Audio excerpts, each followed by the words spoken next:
Bonjour Xavier, Bonjour. j'ai le plaisir de recevoir Xavier Chollet, gérant de la stratégie Clean Energy Transition de Pictet Asset Management, l'occasion pour nous de plonger dans les grandes dynamiques de la transition énergétique. La transition énergétique est l'un des grands bénéficiaires de la multiplication des centres de données qui sont particulièrement énergivores, mais certaines interrogations émergent quant aux projets d'investissement dans ces infrastructures numériques.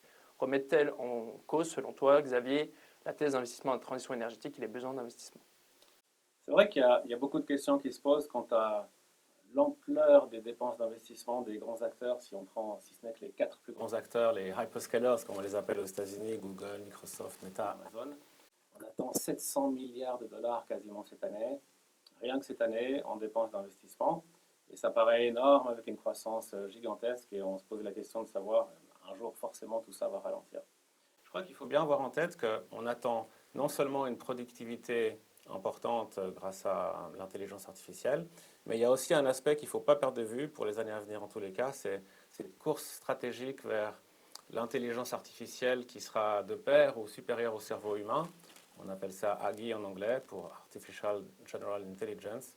Et il y a vraiment cette perception que le premier acteur, Microsoft, Google ou Amazon, qui va y parvenir, ou la première géographie, les États-Unis plutôt que la Chine, va dominer tout le reste de l'industrie ou tout le reste du monde. Donc tu as vraiment une course stratégique aussi emmenée par ce genre de choses. Donc je pense que pendant quelques années, on va avoir des dépenses d'investissement qui vont rester à des niveaux vraiment importants.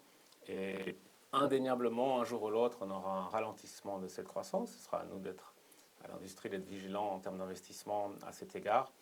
Mais je pense que pour un certain nombre d'années, il y a des moteurs de croissance vraiment qui sont extrêmement importants et là pour rester pendant un petit moment. D'accord. Tu parles justement de croissance. La Chine aujourd'hui se positionne comme un des leaders mondiaux de la transition énergétique, que ce soit sur les batteries, sur les capacités d'énergie renouvelable, mais également les voitures électriques. Quelles y seraient, selon toi, les opportunités d'investissement?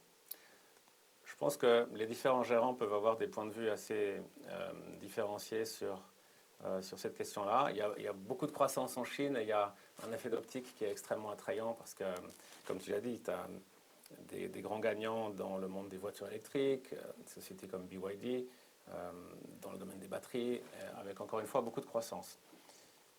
Je crois qu'il est important, en termes de philosophie d'investissement, d'être assez prudent parce que il y a un aspect de la culture chinoise qui en général est assez souvent de faire des sacrifices pour gagner des parts de marché. Dans guerre des prix, on fait une profitabilité moindre, on peut brûler du cash, donc prendre sur ses réserves, sur ses économies, vraiment dans le but d'avoir des parts de marché importantes, dans l'idée qu'après on aura des années meilleures. Mais en termes d'investissement boursier, ce n'est pas le meilleur profil d'investissement. Pour avoir des bons investissements boursiers dans le temps, il faut vraiment avoir une profitabilité importante année après année. Et moi, je dirais que de notre point de vue, c'est ce qui nous retient un petit peu d'avoir une exposition directe dans des sociétés chinoises trop importantes. C'est encore une fois ce profil d'investissement typiquement avec une belle croissance optiquement, mais une profitabilité très faible.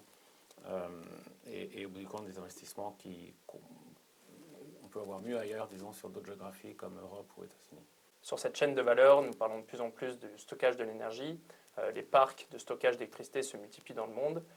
Est-ce que, selon toi, ces infrastructures présentent également aussi des opportunités d'investissement? C'est une réponse assez similaire à la Chine au bout du compte.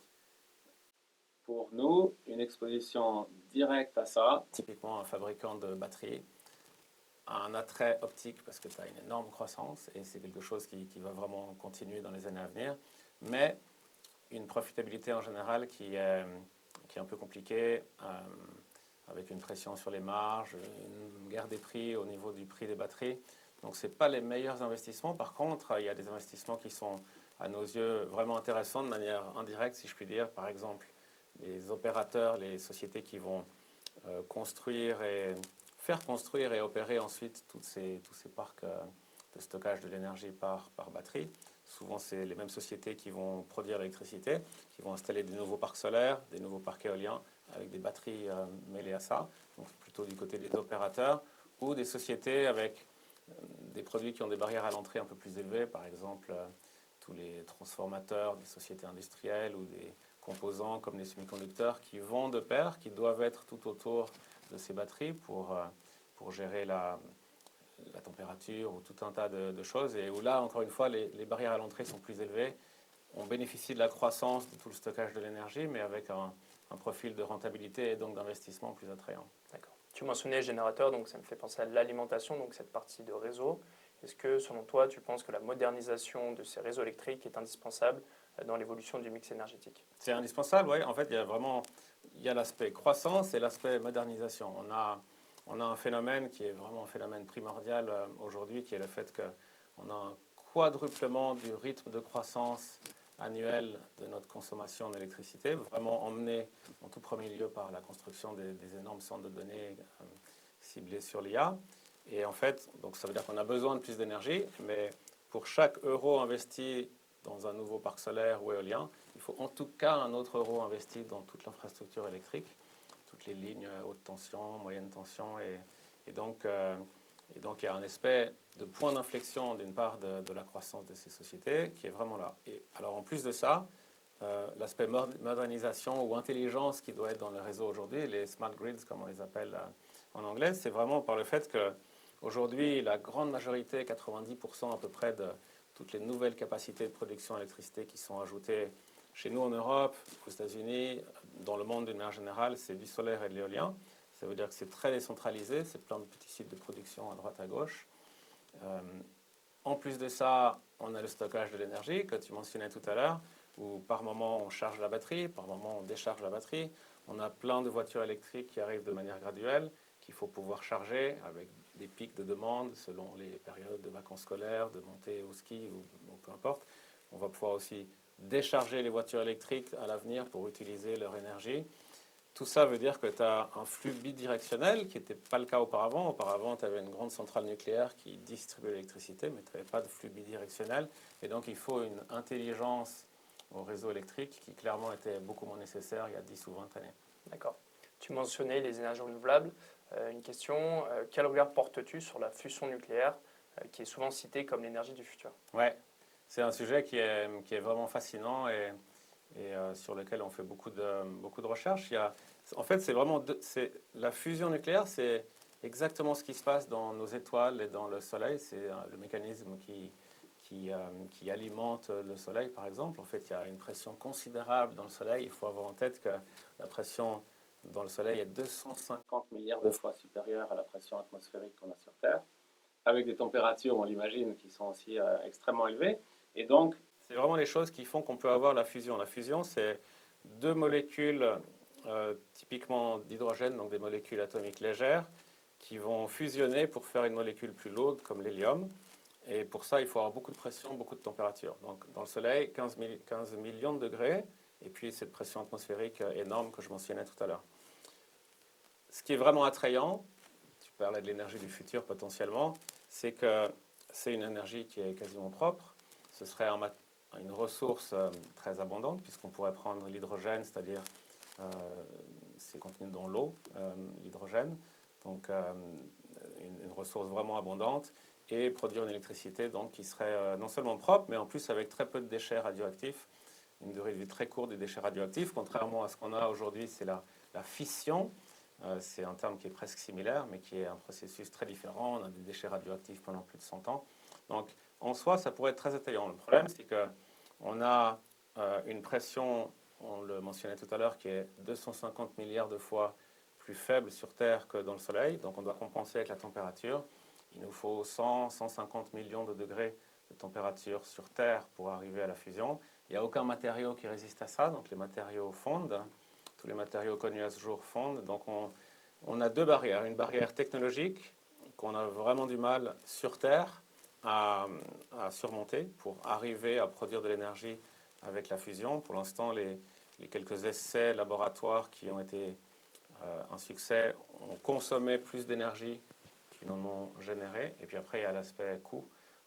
Tu imagines la complexité, évidemment, pour arriver au processus de fusion avec des températures de 150 millions de degrés par rapport à la simplicité d'un panneau solaire dont les coûts ne cessent de baisser. Donc il y a l'aspect économique aussi qui va rentrer en compte. Donc l'énergie du futur, c'est toujours un espoir, mais pour l'instant et depuis pas mal de temps, c'est plutôt plus science-fiction que réalité malheureusement.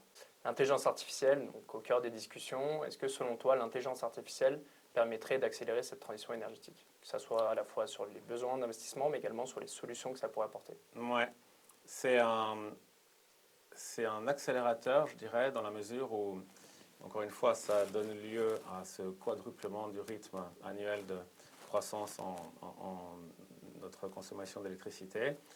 Donc, on aura besoin de beaucoup plus d'électricité, mais ça va être le frein clair au développement de l'IA dans les années à venir, cet accès à l'électricité. On risque vraiment de ne pas en avoir assez. Et donc, ça amène une deuxième composante qui est un accent, un focus vraiment sans précédent sur l'efficacité énergétique partout dans un centre de données dédié à l'intelligence artificielle, notamment dans le domaine des semi-conducteurs, par exemple, tous les processeurs IA qui consomment tellement d'énergie. On cherche à tout prix à les rendre plus économes en énergie, avec des alternatives, une évolution technologique.